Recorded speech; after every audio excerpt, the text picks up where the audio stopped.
I'm Tara. I'm Angeli. And I'm Clay. And welcome to Table Topics. Today's topic is how the media negatively affects young girls and women in our culture.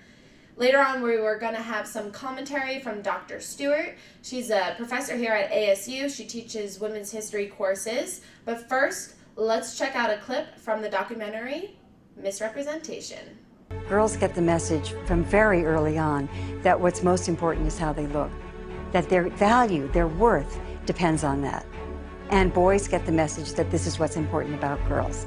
We get it from advertising, we get it from films, we get it from television shows, video games, everywhere we look.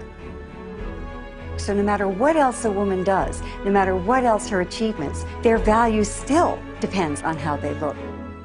You gave a really great statistic in misrepresentation, saying that mostly men are the ones that are behind the camera. So what you're watching is literally from a perspective of a male. That stems from the fact that we're only represented in the media as being these subordinate women, and or even if we are shown as being in power, we're still sexualized, we're still objects. It's not you can't just be, it can't be your destiny to be powerful and be in charge. You have to be sexy while you're doing it as well. I really liked in the documentary too how it said that when you ask young girls what they want to be when they grow up, they say, oh, I want to be, a firefighter, or I want to be president, and I want to be a police officer. But then when you ask them what they want to be when they're teenagers, it's all of those ambitions and dreams just get sunk and digged into a hole and buried. Yeah. Because young girls are trained to just kind of raise families, stay at home.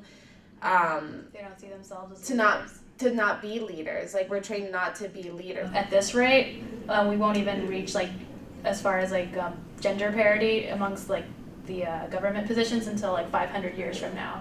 That's when we'll be equal. There'll be enough women and men represented in leadership positions in the government. Well, it's going to take some time. I mean, you think about the birth of America, we are about a little over 250 years old, and we're still digging our way out of our pre-existing ideologies. Yeah, that's true. In this patriarchal society. Still, and it wasn't even 100 years ago when women received the right to vote. Yeah. Not even 100 years ago. My grandparents lived in a time when they couldn't vote. Women weren't considered citizens. Right, 1920 was when yeah. they finally vote. Which is kind of crazy because right. It was in the century we were born in.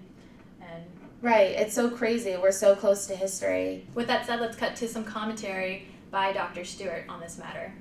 To be aware that this problem has a really long history, that it isn't natural, or that we don't naturalize it. We just assume boys play sports, that men's sports teams absolutely will get coverage in the media, ESPN, whatever it is. And we end up naturalizing the fact, well, not as many girls like sports, or not that many girls want to, or not that many women. And number one, that's usually not true in fact, but also we naturalize the idea that that absence is just normal, natural, and that in a sense what that ends up being interpreted as, there's nothing we can do about it. We don't have to create change. Some of it, I think, is awareness, and to be a bit vocal about that. Not so much because in that moment it changes anything, but it raises the question the next time around. So it used to be you would never send a woman to cover a sporting event. No one was doing that. So why does that happen now has a lot to do because someone, men and women, are saying, well, why can't we? Why wouldn't? This person knows as much about whatever the sport is as this person, we can send them. But that didn't happen because it just happened or time passes. Dr. Martin Luther King said time is neutral. So time passing doesn't change things. Someone has to raise the question, not just at this meeting, but the next one, the next assignment desk, the next event. Thank you for watching. And check out Misrepresentation. It's on Netflix right now. Thank you. Thanks.